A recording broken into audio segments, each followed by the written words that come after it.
वक्फ board सुधारणा विधेयकावरनं देशातलं राजकारण तापलंय, राजकीय वातावरण तापलंय। वक्फ सुधारणा विधेयक आज मांडण्यात आलं। मंत्री किरण रिजिजू यांनी हे विधेयक मांडलंय। लोकसभेमध्ये किरण रिजिजू बोलत असताना विरोधक मात्र आक्रमक झाल्याचं पाहायला मिळालं।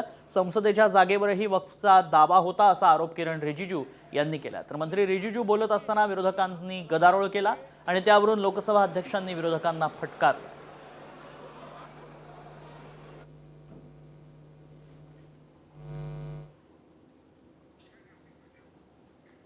लोकसभेतील संख्याबळ काय आहे आपण पाहतोय बघा। सत्ताधारी 240 भाजप, एनडीएचे 53 खासदार आहेत, एकूण 293 एवढं संख्याबळ आहे। 21 मतं जास्त आहेत सत्ताधाऱ्यांकडे।